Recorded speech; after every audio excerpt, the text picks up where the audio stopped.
भगवते वासुदेवाय। ओम नमो भगवते वासुदेवाय। ओम नमो भगवते वासुदेवाय।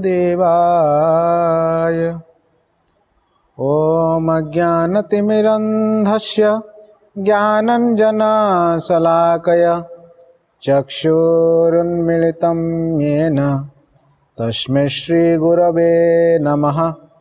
श्रीचैतन्यमनोभीष्टं स्थापितं येन भूतले स्वयं रूपकदा मह्यं ददान्ति स्वपदान्तिकं। वन्देऽहं श्रीगुरोः श्रीयुतपदकमलं श्रीगुरून् वैष्णवांश्च।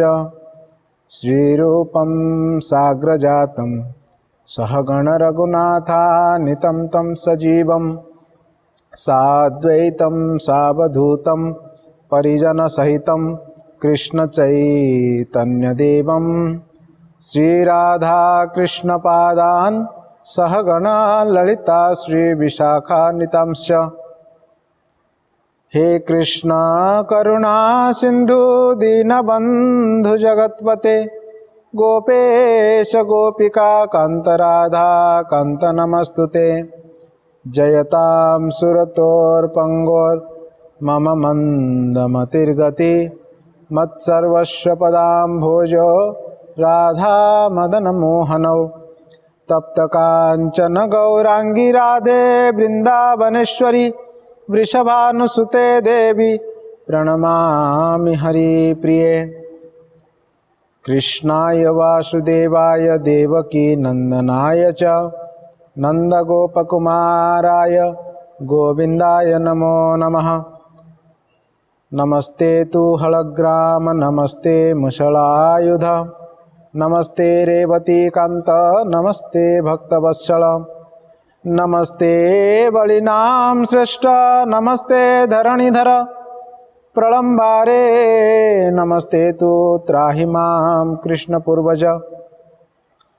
जय श्री कृष्ण चैतन्य प्रभु नित्यानंद श्री अद्वैत गदाधर श्रीवासादि गौरभक्तवृंद।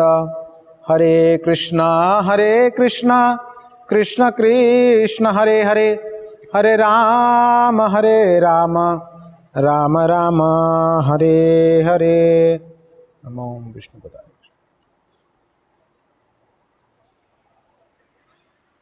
हरे कृष्णा। आप सभी भक्तों का स्वागत है आज की सत्संग कार्यक्रम में। विशेष रूप से हम मध्वाचार्य के बारे में चर्चा कर रहे हैं। कल एक ही क्लास के बारे में हमने सोचा था परंतु नहीं पूरा हो पाया। 1 घंटे में हम उतना ही कर पाए, केवल फिलॉसफी का चर्चा कर पाए और केवल जन्म के वृतांत को प्रारंभ करके हम लोगों ने छोड़ दिए थे। तो आज थोड़ा सा जन्म और साथ साथ में कुछ उनके लीलाओं के बारे में, संन्यास तक एटलीस्ट जो है हम लोग सुनने के लिए प्रयास करेंगे। मैं आशा करता हूँ आप लोग याद रखे होंगे कल हम लोगों ने जो चर्चा किया था। विशेष रूप से मैं आपको संक्षेप में याद दिलाना चाहूँगा कल का क्लास रिकैप, क्योंकि हम लोग आज शुरू करने वाले हैं तो लिंक नहीं टूट जाना चाहिए। 4 संप्रदाय होते हैं। 4 संप्रदाय भगवान जी के द्वारा ज्ञान प्राप्त करके 4 मूल आचार्य जैसे लक्ष्मी, ब्रह्मा, शिव जी और 4 कुमारों ने प्रारंभ करते हैं। इस संसार में वैदिक ज्ञान को प्रामाणिक रूप से गुरु शिष्य परंपरा के द्वारा प्रचार प्रसार करने के लिए ये 4 संप्रदाय कलयुग में काम कर रहे हैं। कलयुग में इन संप्रदायों के प्रचार प्रसार को आगे बढ़ाने के लिए 4 मुख्य आचार्य आते हैं। श्री संप्रदाय के लिए रामानुजाचार्य आते हैं, ब्रह्म संप्रदाय के लिए मध्वाचार्य आते हैं, विष्णु स्वामी आते हैं रुद्र संप्रदाय के लिए और निम्बार्क आचार्य आते हैं कुमार संप्रदाय के लिए।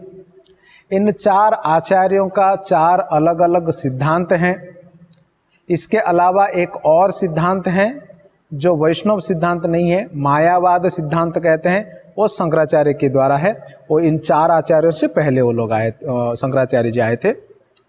शंकराचार्य जी के द्वारा बताया गया सिद्धांत को मायावाद कहते हैं और शंकराचार्य के द्वारा जो वेदांत सूत्र का जो भाष्य लिखा गया है उसको शारीरिक भाष्य कहते हैं। ठीक उसी प्रकार से श्रीपाद रामानुजाचार्य श्री संप्रदाय के प्रचार करने के लिए वेदांत सूत्र के ऊपर जो उन्होंने भाष्य लिखा उसका नाम है श्री भाष्य, और उन्होंने जिस सिद्धांत का स्थापना और किया और प्रचार किया उसको कहते हैं विशिष्टाद्वैतवाद।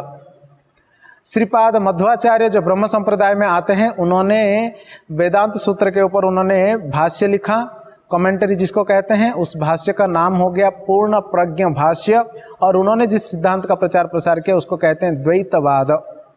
ठीक उसी प्रकार से विष्णु स्वामी जो रुद्र संप्रदाय में आते हैं, वे आकर यहाँ पर अपना वैष्णव संप्रदाय का स्थापना करके साथ साथ में वो प्रचार प्रसार करने लगे। उनके सिद्धांत का नाम है द्वैताद्वैत, और उन्होंने जो भाष्य रचना किया उस भाष्य का नाम है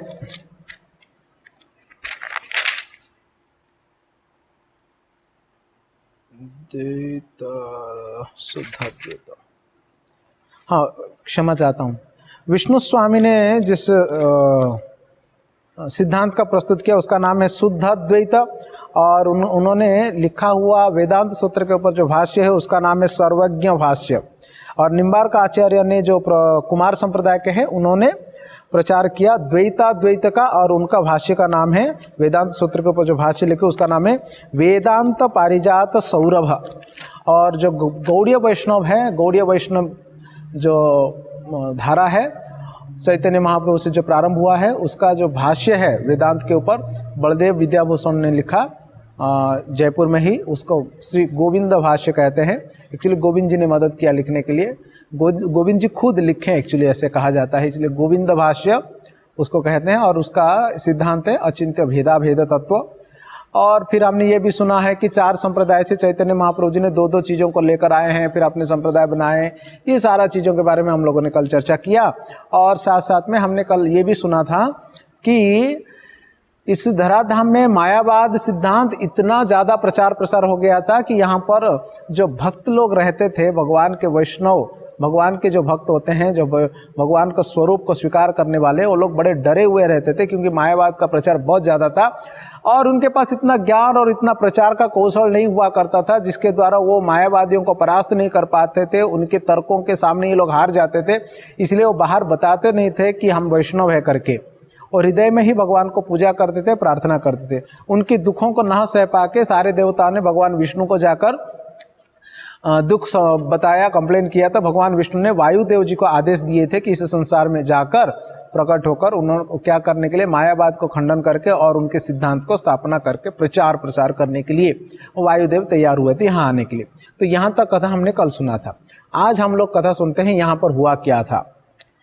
ये घटना है कर्नाटक राज्य का। कर्नाटक राज्य में मंगलुरु से कुछ दूरी पे एक छोटा टाउन है, उसका नाम है क्षमा चाहता हूँ, उसका नाम है उडुपी। उडुपी प्रसिद्ध है एक कृष्ण मंदिर के लिए। हालांकि वो कृष्ण मंदिर पहले वहाँ नहीं था। हम कृष्ण मंदिर से कई साल पहले की घटना हम लोग चर्चा करने वाले हैं।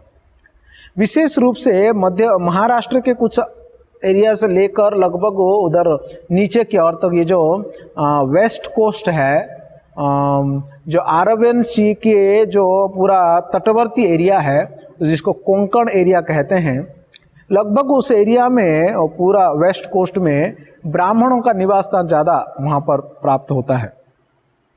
और वहाँ पर जैसे कि कोंकणी, फिर सारस्वती और शिवाली, ऐसे करके ब्राह्मणों की प्रजाति हैं, ब्राह्मण हैं, वे लोग वहाँ पर निवास करते हैं।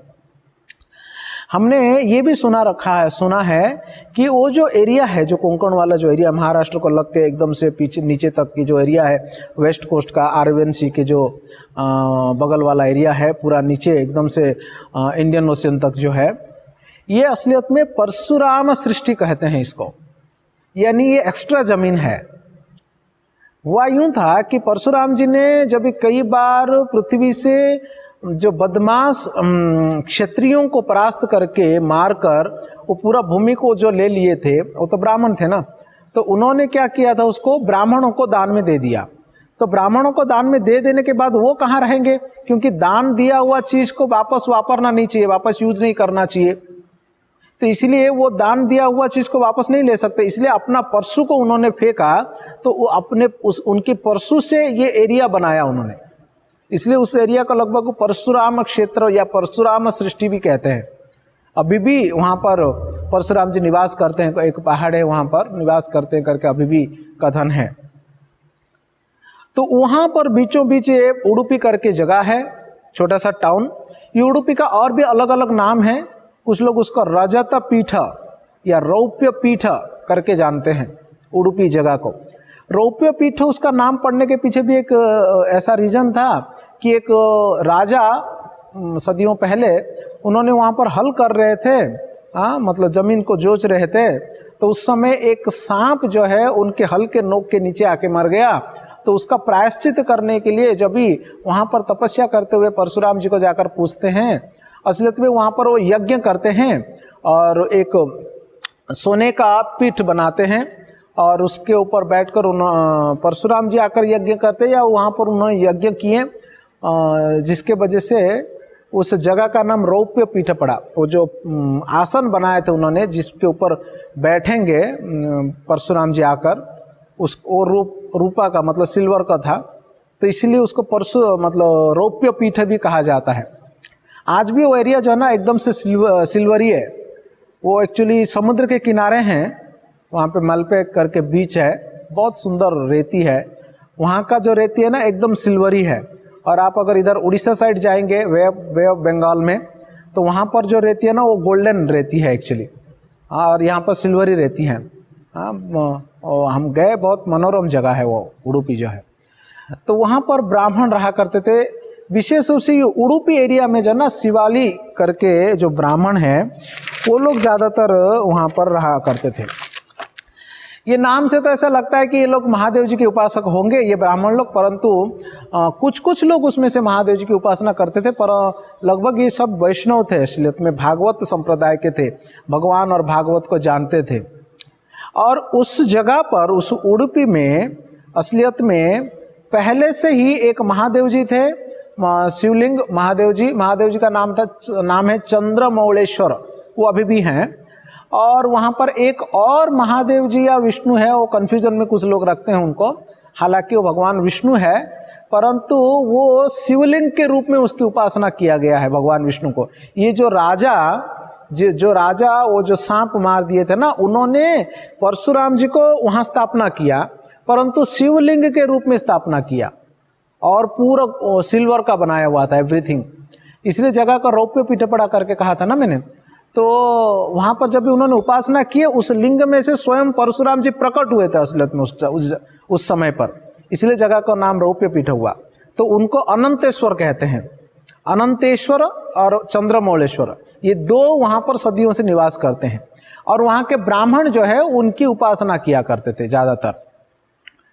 तो ये उडुपी जहाँ पर चंद्रमौलेश्वर और अनंतेश्वर रहते हैं, अनंतेश्वर भगवान विष्णु है, असलियत में परशुराम जी के रूप में उनकी मतलब श्रृंगार होता है, शिवलिंग जी का भी श्रृंगार होता है परशुराम जी के रूप में, विष्णु को रूप में उपासना होती है तुलसी इत्यादि चढ़ाकर। शिवलिंग में तो तुलसी नहीं चढ़ाते, मगर वहाँ पर चढ़ाते हैं विष्णु करके। तो ये जो दो जो है विष्णु और शिव जी, ये दोनों वहाँ पर निवास करते हैं। वहाँ प्रथा है कि पहले चंद्रमौलेश्वर का दर्शन करना चाहिए, फिर अनंतेश्वर का दर्शन करना चाहिए, ऐसे पड़ोस पड़ोस में दोनों मंदिर है। तो उस जगह से लगभग 15-20 किलोमीटर की दूरी पे एक गांव है, एक छोटा सा एक एरिया, उस जगह का नाम है पाजक क्षेत्र। क्या नाम है? पाजक क्षेत्र। पाजक क्षेत्र करके एक जगह है। तो ये पाजक क्षेत्र करके जो जगह है, वहाँ पर एक गांव है। उस गांव में जो ब्राह्मण लोग रहते हैं, अग्रहर्म कहते हैं, ब्राह्मण जो बस्ती होती है वहाँ पर, उसमें एक सुसंस्कृत विद्वान और साथ साथ में भगवान विष्णु के भक्त रहे हैं।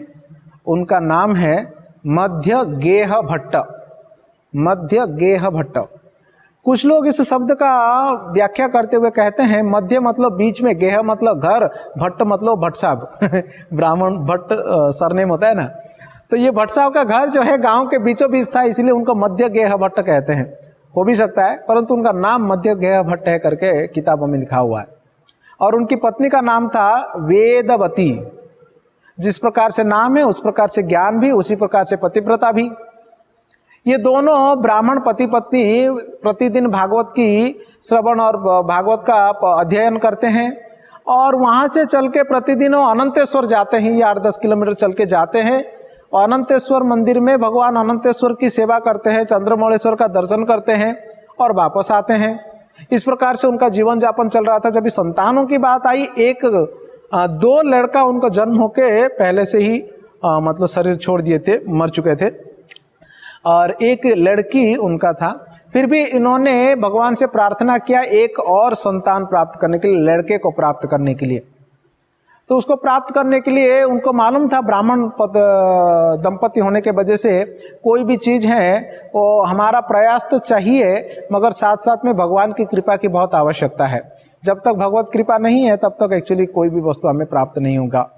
इसलिए उन्होंने भगवान के ऊपर भरोसा करते हुए उन्होंने उपवास रखा। 12 साल तक उन्होंने उपवास किया, केवल दूध पीकर रहते थे और कोई अनाज नहीं पाते थे, केवल दूध पीकर। कितना साल? 12 साल। 12 साल तक उन्होंने उपासना किया और उस उपवास में, उस दूध पी के जो उपवास करते उसमें भी चल के इतना दूर जाना और फिर अनंतेश्वर का सेवा करके फिर वापस आना। ये इस प्रकार से वो सेवा किया करते थे।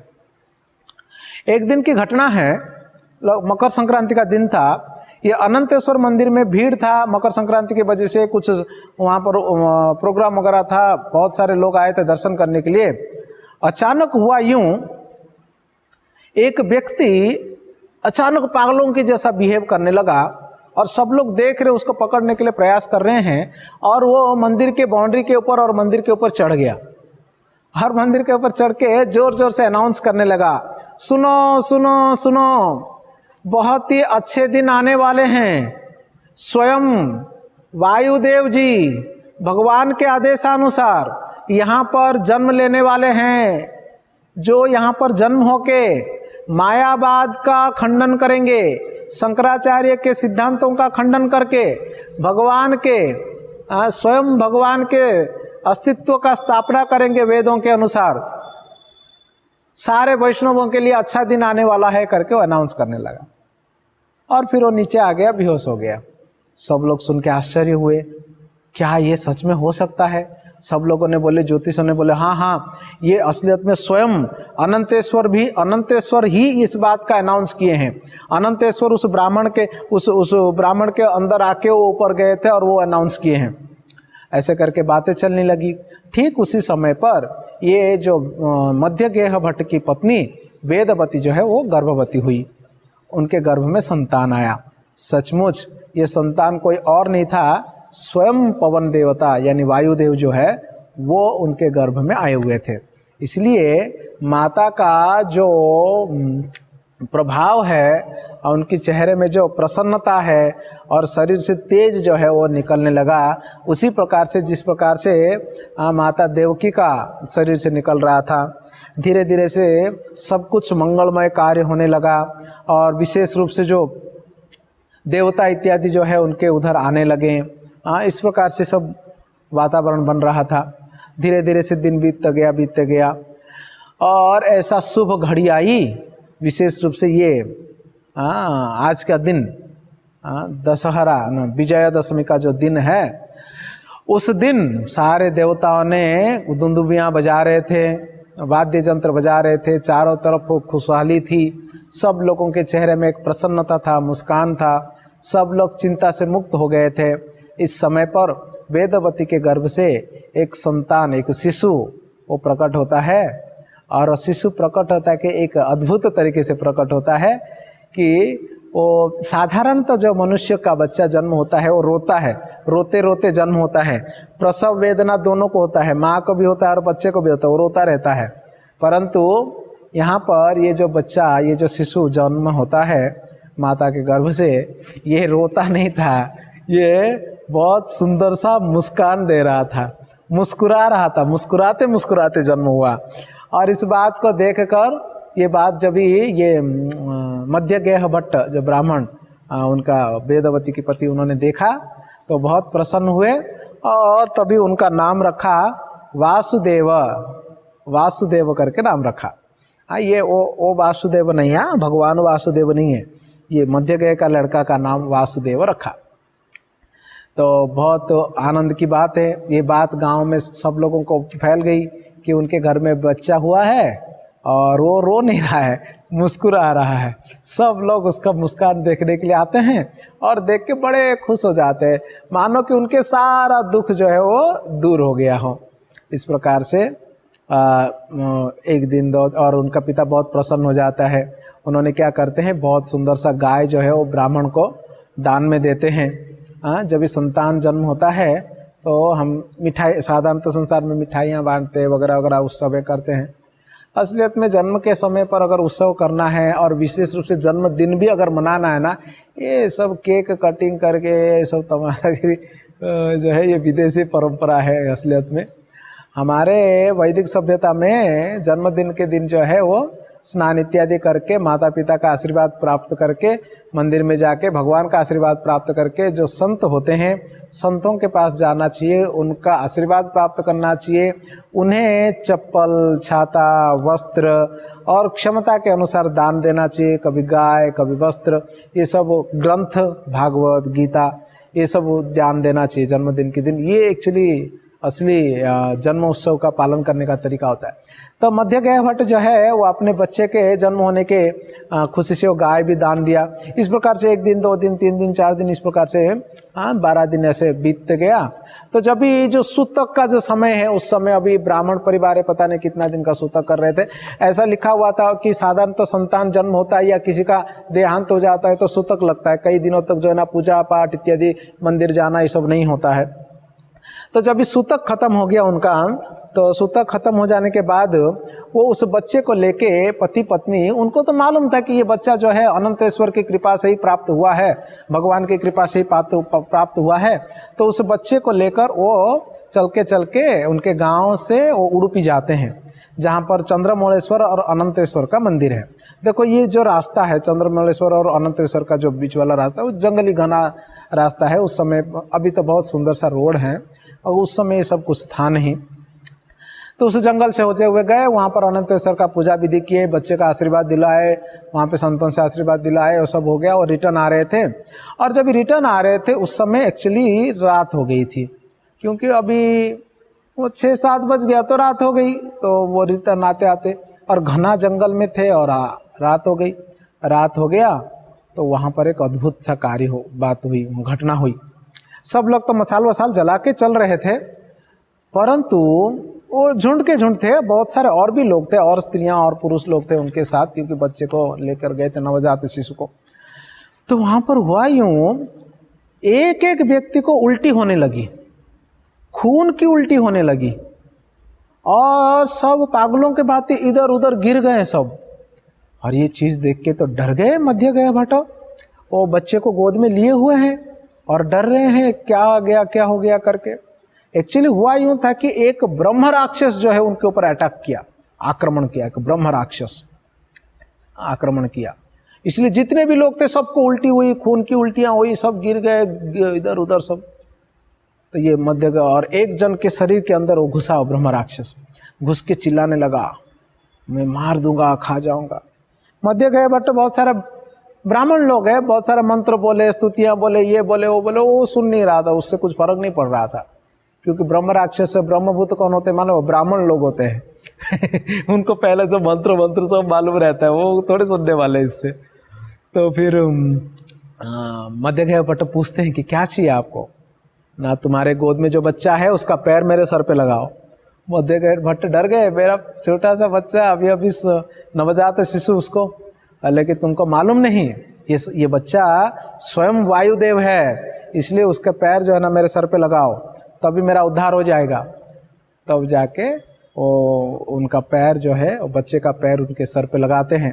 तो उनके सर पे लगाने से क्या हो गया, फिर उनका उद्धार हो जाता है, फिर वो चला जाता है और सब लोग फिर से ठीक हो जाते, फिर सब लोग घर आते हैं।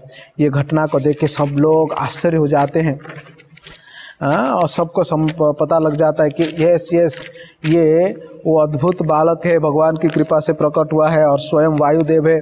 ऐसे करके कई लोगों को पता भी लग जाता है। तो इस प्रकार से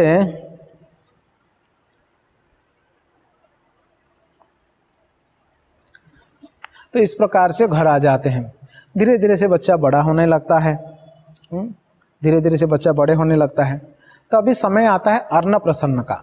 अन्नप्रसन्न आप लोग जानते होंगे, कई सारे संस्कार होता है ना, मैं अभी बताया नहीं है, गर्भधान संस्कार और 3 महीना गर्भ में होने के बाद एक संस्कार और एक संस्कार, ऐसे कई सारे होते हैं। जो लोग गृहस्थ में होते हैं वो लोग जानते होंगे, उत्सव भी मनाते हैं। अभी तो संस्कार नहीं रखते, नाम नहीं रखते हैं, कुछ ना कुछ फेस्टिवल्स मनाते हैं, मौज मस्ती करते हैं वगैरह। तो अन्नप्रसन्न संस्कार का समय आया।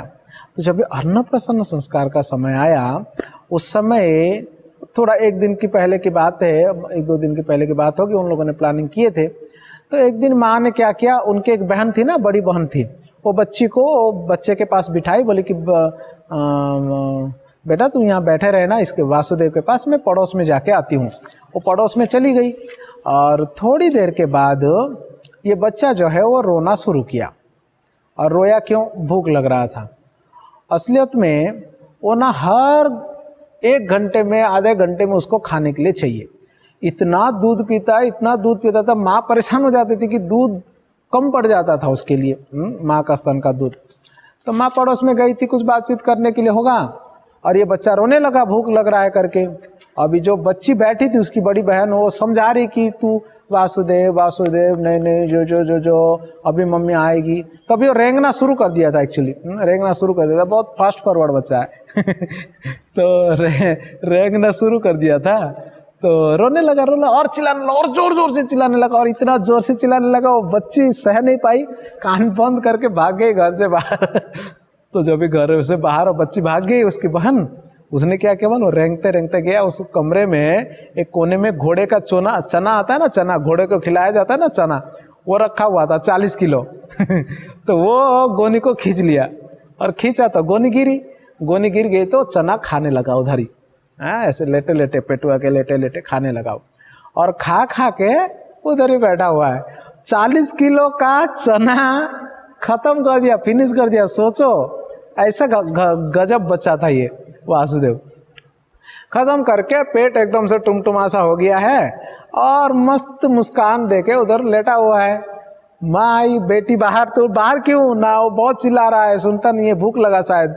तो माँ घर के अंदर बाप आती है, तो वो अपने जगह से खिसका हुआ है, और चने का गोनी गिरा हुआ है, चना सब चारों तरफ बिखरा हुआ है, और 40 किलो चना जो है वो खत्म हो चुका है, इधर उधर बिखरने वाला सब है, और पेट जो है एकदम से ऐसे फुला हुआ है, और ये मुस्कुरा रहा है। माँ तो डर गई, अभी इसका अन्न प्रसन्न नहीं हुआ, और चना खा गया इतना सारा। और वैद्यों को बुलाया, गाँव के इधर ब्राह्मणों को, वैद्यों को बुलाया, सब लोग आके चेक करते हैं, नाड़ी वगैरह देखते हैं। स्टेथोस्कोप तो था नहीं उस टाइम पे, एक्सरे तो नहीं निकाल सकते, स्टेथोस्कोप नाड़ी देखे और उसका शरीर चेक किए उस समय के अनुसार, तो देखते हैं कि बच्चा एकदम से स्वस्थ है, किसी भी प्रकार की समस्या नहीं है। तब बोलते कि नहीं कुछ नहीं हुआ, इसको चिंता मत करो करके माँ को बोल के सब चले जाते। माँ तो आश्चर्य से बच्चे को देखती रहती है कि क्या हो गया मेरे बेटे को, कितना खतरनाक बच्चा है करके। फिर धीरे धीरे से बड़े होने लगे, 1 साल हो गया, 1 साल 2 साल, 1 साल, ऐसे 1.5 साल होने लगा। तो एक दिन क्या किया, ऐसे घूमते घूमते ना उनको उधर ना एक सांड आई थी, सांड समझते ना, बुल। तो क्या किया, वो सांड का पूंछ पकड़ लिया। तो सांड का पूंछ पकड़ लिया, वो क्या करेगा, एक तो लात मारेगा, नहीं तो भागेगा दौड़ के। तो सांड दौड़ते गया, तो ये सांड के पूंछ पकड़ के उसके साथ साथ दौड़ने लगे।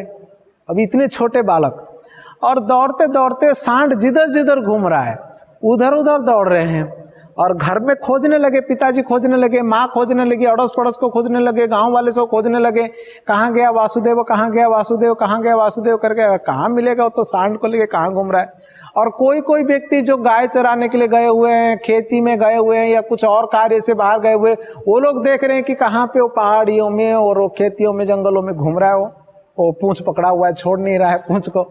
उसको ऐसे टेंशन है कि पूंछ छोड़ दूंगा मैं गुम हो जाऊंगा, ये घूम फिर के तो वापस आएगी जरूर इधर, इसलिए पूंछ नहीं छोड़ रहा है। और घुमा के सांड इधर गांव में घुसी, तो गांव में सब लोग देख के फिर उसको रोके सांड को, तो वो रुकी, तो बच्चा छोड़ा पूंछ, और सब पूछे तो कहाँ गया था ना, ले उसको पूंछ पकड़ा था, घूमने गया था, बोलता है डर के कहीं गुम हो जाऊंगा करके छोड़ नहीं रहा था पूंछ। तो इस प्रकार से बच्चा रिप्लाई दे रहा है। इस प्रकार से क्या हुआ, कुछ दिन बीती, एक दिन एक अद्भुत घटना हुई। ये ऐसे तो वो भूखे से रह नहीं पाता है ना ज़्यादा देर, थोड़ी देर के बाद खाना चाहिए। एक बार देखा 1 घंटा 2 घंटा हो गया, कुछ खाने के लिए दे नहीं रही है मम्मी, और माँ को जाके कहता है माँ मुझे भूख लगा है, कुछ खाने के लिए दो ना। तो माँ कुछ नहीं बोल रही है। वो अपने सिस्टर को बोलता है कि दीदी कुछ खाने के लिए बोलो ना, मम्मी को देगी। छोटा बच्चा है एकदम से, 1.5 साल 2 साल का ऐसा होगा शायद, 2-2.5 साल का होगा शायद। तो बहन कुछ नहीं बोलती, चुप बैठी है। पापा जो है, उनके पिताजी जो है मध्य गए भट्ट साहब, वो घर के बरामदा में मतलब आंगन में बैठे हुए थे। उनको जाकर कहता है पिताश्री खाना चाहिए, मम्मी को बोलिए देंगे। कोई कुछ नहीं बोल रहा है। 2-3 बार चक्कर काटा, परेशान हो गया। मम्मी को बोलता है कि मम्मी क्यों कुछ बोलो, चिल्लाने लगता है। उसको चिल्लाने में सह नहीं पाते कोई। मम्मी बोलते बेटा हमारे घर में एक अतिथि आए हैं, तेरे पिताजी के साथ जो बैठे हुए ना, वो खाएंगे तो हम लोग खाएंगे ना, उनको छोड़ के हम कैसे खा सकते हैं, तो उनको भी बोलो खाने के लिए ना। वो आ नहीं रहे खाने के लिए, तो उसको बुला रहे हैं खाने के लिए, वो आ नहीं रहे। तो क्यों नहीं आ रहे, ये जाके पूछे वो अतिथि को कि महाशय आप क्यों नहीं खाने के लिए आ रहे हो। मेरे मम्मी पूछ रही, मेरी माँ और मेरे पिताजी जो है बुला रहे हैं। तो बच्चे का ये निष्कपटता देखकर वो व्यक्ति बोलने लगा कि बेटा तुम्हारे पिताजी ने मेरे से ऋण लिए हैं, कर्जा पैसा, बहुत दिन से वो चुकता नहीं कर रहे हैं। जब भी मांगता हूँ वो कह रहे हैं कि मैं कल दे दूंगा, इसलिए मैं आज आया हूँ कर्जा वापस लेने के लिए। जब तक वो देंगे नहीं तब तक मैं यहाँ से जाऊँगा नहीं, और तब तक मैं खाऊंगा नहीं, पानी भी नहीं पीऊँगा तुम्हारे घर में। ये बहुत बड़ी बात हुआ करती थी उस समय पर। ओ इतना ही बात है। तो वो जो कर्जा देने वाला व्यक्ति जो आए थे, उनका हाथ पकड़े, बोले कि चलो मैं तुमको देता हूँ, मेरे पिताजी ने जो लिए थे। तो उनका हाथ पकड़ के उनके घर के पीछे एक इमली का पेड़ था, और उस इमली के पेड़ के पास लेकर गए, और इमली के पेड़ के नीचे कई सारे इमली का बीज होता है ना, ब्लैक काला इमली का बीज होता है। तो इमली का बीज जो है वो पड़ा हुआ था।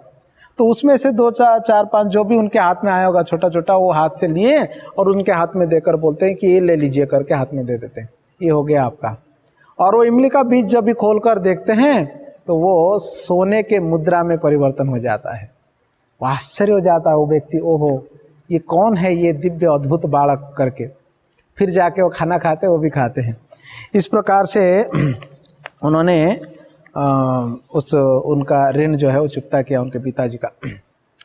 अभी पिताजी सोचने लगे अभी समय आ गया, इसको थोड़ा पढ़ा लिखा लें, थोड़ा सा इसको, पहले तो वर्णमालाएँ सिखाए जाते हैं, आजकल तो ABCD शुरू किया जाता है, तभी अ आ इ सिखाया जाता था।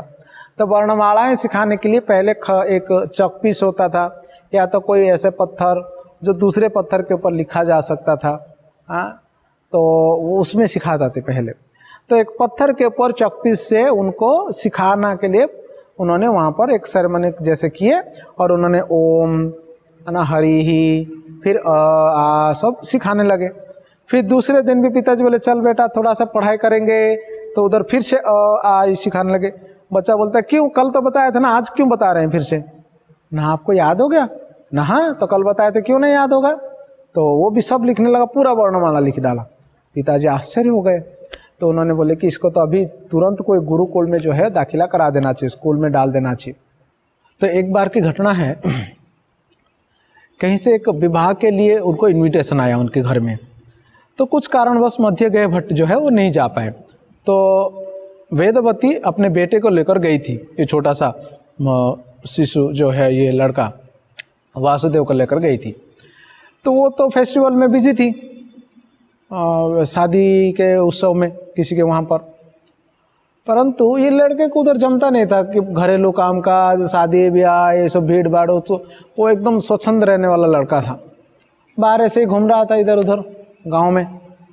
तो एक जगह जो है ना सत्संग चल रहा था, वहाँ पर एक पुराणों को जानने वाला विद्वान व्यक्ति वो पुराणों को ऊपर प्रवचन दे रहा था। तो घूमते घूमते उधर गया और सीधा अंदर चला गया। प्रवचन के बीच में जाके फिर वो जो प्रवचन देने वाला व्यक्ति के पास जाके बोलते, क्या बात, क्या बोल रहे हो आप? जो कुछ भी बोल रहे हो वो कोई शास्त्रानुमोदित है क्या? आप क्या बता रहे हो? ये सब आप जो बता रहे हो व्यासदेव जी और सुखदेव गोस्वामी, उनको अच्छा लगेगा क्या? वो लोग क्या बता रहे हो और तुम क्या बता रहे हो? ये सब गलत बात बता रहे हो। तो सब लोग तो सुन रहे, इतना छोटा सा बालक क्या कैसे साहस देखिए और उसका ज्ञान की पराकाष्ठा देखिए। और वो खड़े खड़े सभी लोगों को इन्होंने जो गलती किया था उसको सुधार कर बताते हैं। सब लोग आश्चर्य बोले कि बाप रे बाप, ये तो पिताजी से भी बढ़कर ज्ञानी निकलेगा। ऐसी घटना हुई। फिर बाद में घर वापस आते हैं, घर आके अपने पिताश्री को कहता है, पिताश्री वहाँ गया था ना वो ब्राह्मण, वो वक्ता जो है ऐसे ऐसे सब प्रवचन दे रहा था, मैं उसको मना किया गलत बात नहीं बताने का करके, और मैंने ना ऐसे बताया, ये सही है ना? पिताजी बोलते हैं हाँ बेटा सही है। पिताजी सोचते हैं कि अरे बाप रे बाप, ये तो इतने इसी उम्र में इतना विद्वान। एक दिन सेम घटना जो है ना पिताजी के साथ भी हुआ। उनके पिताजी भी भागवत के ऊपर प्रवचन दिया कर रहे थे गांव में। तो गांव का जो ब्राह्मण है वो आकर बैठते थे संध्या के समय, बच्चा बाहर खेल रहा था और पिताजी एक श्लोक का व्याख्या करते करते एक शब्द का अर्थ को बोलना छोड़ के वो आगे चलने लगे। और बच्चा बाहर खेलते खेलते बोला, पिताश्री आपने वो लिकुचा करके शब्द का अर्थ क्यों नहीं बताया? पिताजी तो एकदम से शॉक हो गए। और जो और भी ब्राह्मण पंडित बैठे थे वो लोग समझ गए कि हाँ, एक्चुअली पिताजी को उसका मतलब मालूम नहीं था, वो मध्य गए भट्ट को, इसलिए वो छोड़ दिए थे। लेकिन उसका तो फलाना वृक्ष का नाम है ना, वो कोई वृक्ष का नाम है, वो बता दिया बच्चे ने। सब लोग बच्चे का वाहवाकार जय जयकार करने लगे। तो इस प्रकार से स्कूल जाने लगा। गुरुकुल में जाता था, किसी भी व्याकरण का चर्चा या उपनिषद का चर्चा हुआ करता था। आधा घंटा हुआ कि नहीं, 1 घंटा हुआ कि नहीं, बोलता था कि गुरुजी थोड़ा घर पे जाके आऊँ क्या? तो घर पे क्यों जाके आएगा ना, भूख लगा है। तो भूख लगा है जा, तो भागता था घर। और घर जाके मम्मी को बोलता था कुछ खाने के लिए दे माताजी, तो माताजी खाने के लिए देते थे। तो खा के फिर वापस आता था, फिर से बहुत ज़्यादा खाता था, हर घंटे में भूख लगता था। आपको याद होगा भीम के रूप में जब ये प्रकट हुए थे यही वायुदेव, तो उनका नाम वृकोदर था, वृकोदर ऐसे कहा गया है। ये मध्वाचार्य जो है वायु के तीसरे अवतार है। पहले अवतार में हनुमान के रूप में आते हैं, राम की सेवा करते हैं। दूसरे अवतार में भीम के रूप में आते हैं, कृष्ण की सेवा करते हैं। तीसरे अवतार में मध्व के रूप में आते हैं, व्यास देव की सेवा करेंगे अभी, ऐसा। तो इसलिए बहुत भूख लगता था उनको, बार बार जाते थे। और कभी कभी क्या करेंगे, जाएंगे वापस स्कूल में नहीं आएंगे, वो किधर पहाड़ों में वृक्षों में खेलने लगेंगे। तो एक बार ये हरकतें देख के टीचर को अच्छा नहीं लगा। टीचर एक दिन उसको पकड़ा कि तुम इधर पेड़ के ऊपर लटक रहा है, तो उधर कक्षा चल रही है, तो आया क्यों नहीं? बोलता है कि गुरुजी आप ना डेली एक ही बात बोलते हो, इसलिए मेरे को ना जमता नहीं है, परेशान हो जाता हूँ। गुरुजी बोले एक ही बात बोलता हूँ मतलब? ना आपने परसों पढ़ाया था, कल उसी चीज़ को आपने रिपीट किया, आज भी शुरू कर दिया उसी को रिपीट करने के लिए, और वो बोलते रहो। तो ये क्या बोलते रहो, एक बार बोला हो गया, उसको छोड़ो ना, आगे बढ़ो। अभी उस समय क्या है ना, लिखना कम हुआ करता था, सब कुछ याद रखना पड़ता था, है ना। इसलिए वेदों का एक नाम था श्रुति का ऐसे ही पाठ होती थी। गुरुजी कहेंगे, शिष्य बार बार उसको आवृत्ति करेंगे, बार बार बोलेंगे। हाँ, जैसे कि कोई उपनिषद का मंत्र है तो उपनिषद का मंत्र बोलेंगे गुरुजी, और बच्चे 2 बार 3 बार 4 बार 5 बार बोलेंगे उसको। ऐसे बोलते बोलते उसको याद रखते थे। और ये इनको पसंद नहीं था, ये एक बार सुन लिए, एक बार बोल दिए, हो गया इसको सब। हालांकि भगवान पहले से बोले हुए ना, इनको तो सब कुछ मालूम है, सब कुछ ज्ञान है इनको। तो इसलिए गुरुजी पूछते हैं कि तुझे मालूम है क्या मैंने जो बताया ना? हाँ, तो बताओ आज तक क्या पढ़ा तुमने? तो जो पढ़ा था वो बता दिया। बोले कि उतना ही नहीं, आप आगे जाके क्या पढ़ाने वाले वो सब भी मालूम है मुझे। तो आगे सारे उपनिषदों का और व्याकरण के बारे, सारे छंदों के सब कुछ बता दिए उनको। गुरुजी तो आश्चर्य हो गए। उनके पिताजी को जाकर कहते हैं गुरुजी, बोले कि आपके बच्चे को मैं नहीं पढ़ा सकता, ये तो बड़ा विद्वान व्यक्ति है, इसको सब कुछ पता है। इस प्रकार से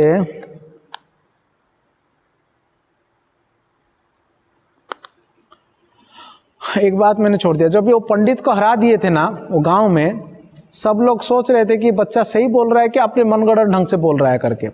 तब तक क्या हुआ, आकाश की देवताओं ने फूल गिराने लगे उनके ऊपर गांव में। जो भी फूल आकाश से गिरने लगा, सब लोग बोले कि बच्चा सही बोला है करके। तो इस प्रकार से अद्भुत कार्य किया करते थे। एक बार क्या हो गया, वो खेलने के लिए ना घर से थोड़ा दूर चले जाते थे। उनके लिए तो कोई फर्क नहीं पड़ता है कितना भी दूर। उनके घर से लगभग 1.5-2 किलोमीटर की दूरी पे, 2 किलोमीटर होगा, 2 किलोमीटर या 3 किलोमीटर होगा, 3 किलोमीटर की दूरी पे एक पहाड़ है। पहाड़ का नाम है विमानगिरी, और उस विमानगिरी के ऊपर देवी दुर्गा जी का मंदिर है। और ये महाशय क्या करते थे, वासुदेव उधर खेलने चले जाते थे, दुर्गा जी के साथ खेलते थे। दुर्गा उधर अभी पहाड़ है और उन दिनों की बात है, कोई भीड़ नहीं, कुछ नहीं, सब घना जंगल है। तो दुर्गा जी स्वयं आकर इस बच्चे के साथ खेलती थी, बातें करती थी, खेलती थी। उनका अच्छा लगता था उनके साथ खेलना, तो वो खेलते थे। तो कभी कभी माँ घर से बुलाएगी, वासुदेवा बुलाएगी, तो वो उधर से भाग के आ जाएंगे। और कैसे आते थे मालूम है, वो पहाड़ के ऊपर से छलांग लगाएंगे और सीधा घर के अंदर लैंडिंग वहाँ टेकअप, और इधर घर में ये लैंडिंग करेंगे ऐसा। तो क्योंकि वो, और वो वायुदेव है, 3 किलोमीटर माँ का आवाज़ तो नहीं जाएगा, मगर वो वायु है ना, वो शब्दों को प्रभावित करता है ना, तो उनके कान में आ जाता है। इस प्रकार से वो किया करते थे। माँ बुलाएगी तो पहाड़ के ऊपर से कूदी मार के सीधा घर में टपक से पहुँचते थे। एक दिन मज़ेदार बात हुई, माँ बुलाई वासुदेवा करके, तो जैसे ही बुलाई वो बोले, अरे मम्मी माँ बुला रही है, तो पहाड़ के ऊपर से छलांग मारे। तो जैसे ऐसे छलांग मारे जा रहे थे ऐसा घर के, और बीच में एक घना जंगल में ना एक बहुत बड़ा सा सांप था, खतरनाक सा, बहुत बड़ा, मतलब इतना बड़ा सा फन होगा शायद उसका।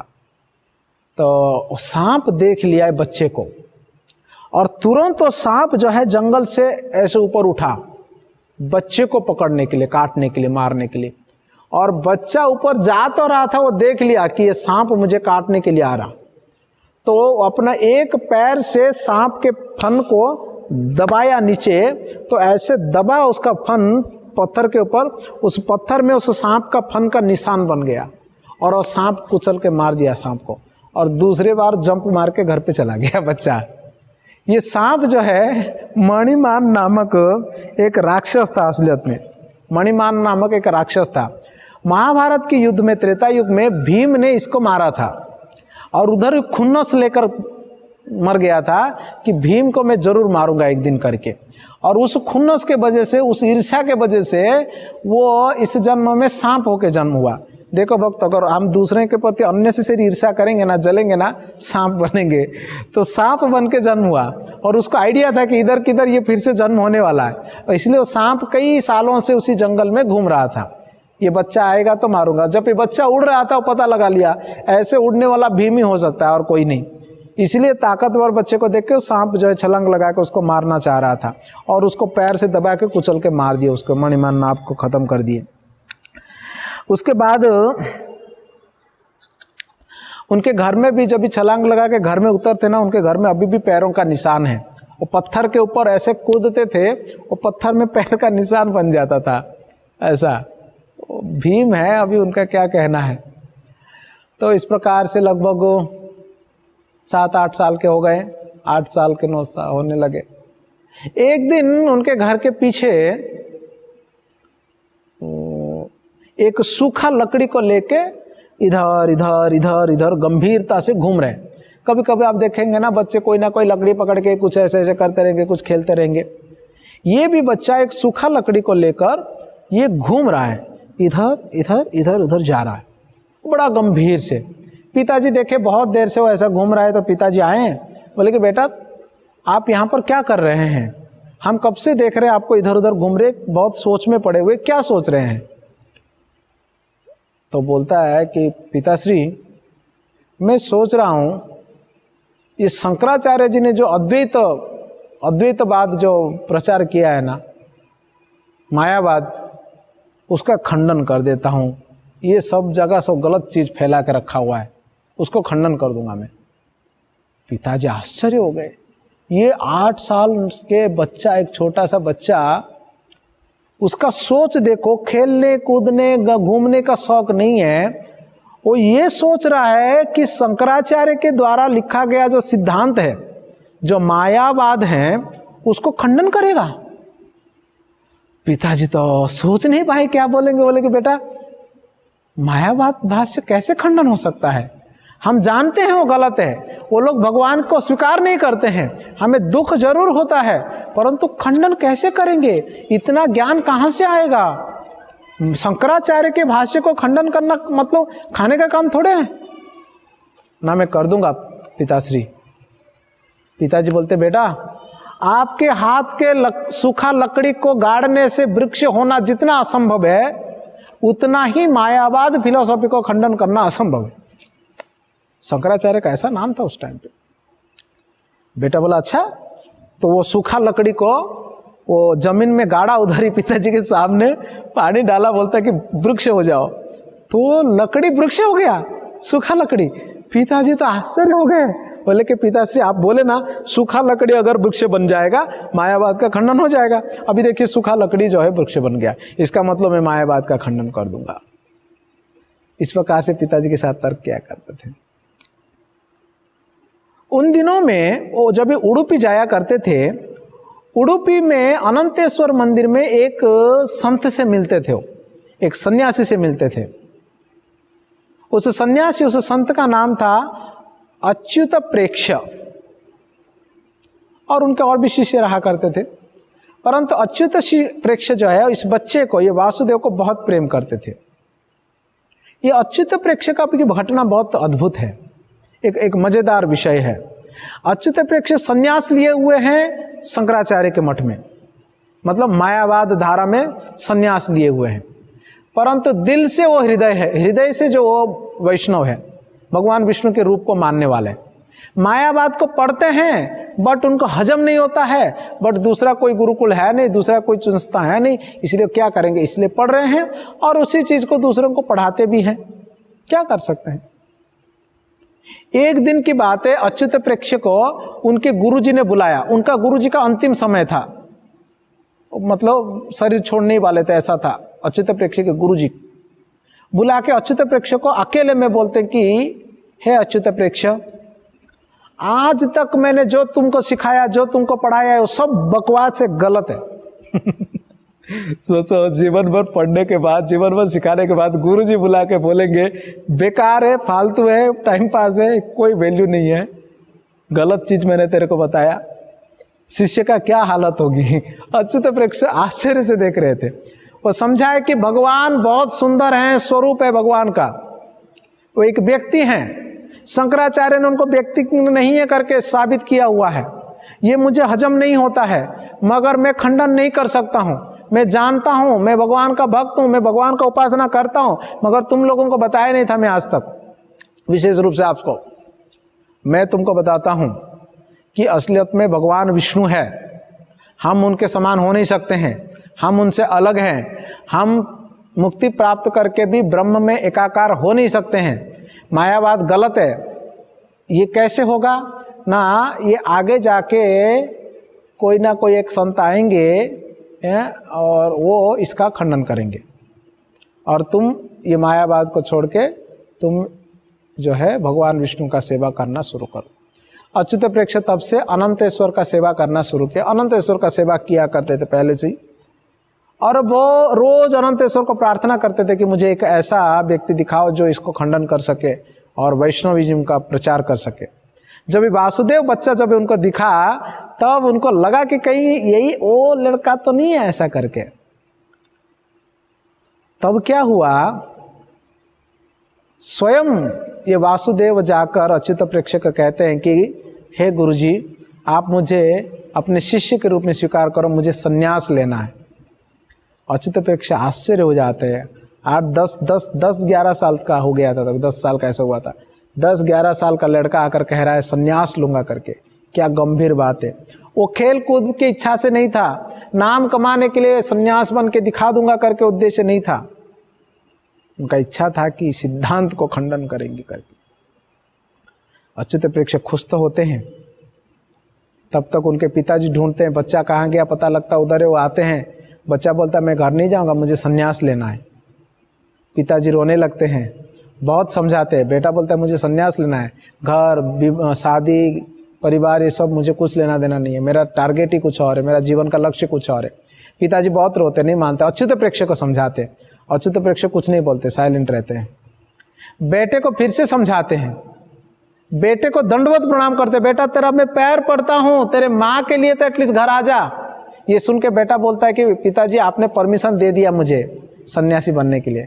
ना मैंने कब परमिशन दिया, ना साधारण तो जो घर के रिलेटिव्स होते हैं वो एक उम्र में कम बच्चे को कभी भी प्रणाम नहीं करते हैं जब तक वो सन्यास नहीं है।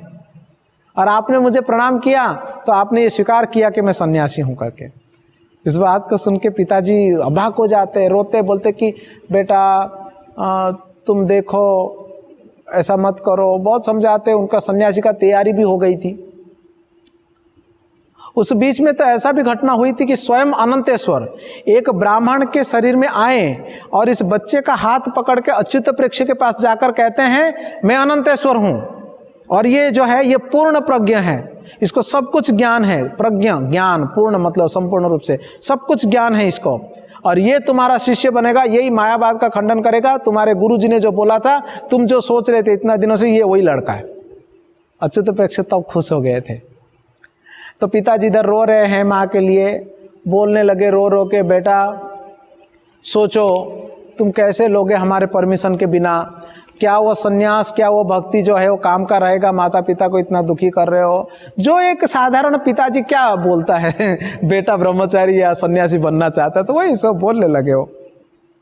तो और बोलने लगे हमारे घर में कौन है, हम बूढ़े होने लगे हैं, आप हमको नहीं संभालोगे, हमारा देख रेख कौन करेगा। ये तो शास्त्रों का कथन है, बुढ़ापा में जो पुत्र हैं वो माता पिता का देख रेख करना चाहिए, हम बेसहारा हो जाएंगे। तब वासुदेव बोलते ठीक है मैं आता हूँ घर आपके साथ, ना तुम माँ का भी परमिशन ले ले, ठीक है मैं आता हूँ घर, और भगवान की कृपा होगी तो आप किसी पुत्र के ही सहारे में रहेंगे। पिताजी बोलते हैं तू कैसे बात कर रहा है, तू सन्यासी भी बन जाएगा और पुत्र के सहारे कैसे रहेंगे हम। ये समझ नहीं पा रहे थे पिताजी। मगर वासुदेव घर जाते हैं, कुछ दिन रुकते हैं, भगवान की कृपा से और इस बच्चे की कृपा से, शक्ति से, उनकी ही माँ फिर से एक और बार गर्भवती होती है और एक भाई जन्म होता है वासुदेव का। भाई जन्म होने के बाद माँ को कहते हैं कि माँ अब ये आपका देख रेख करेगा आगे, इसलिए मुझे अभी संन्यास लेने के लिए परमिशन दो।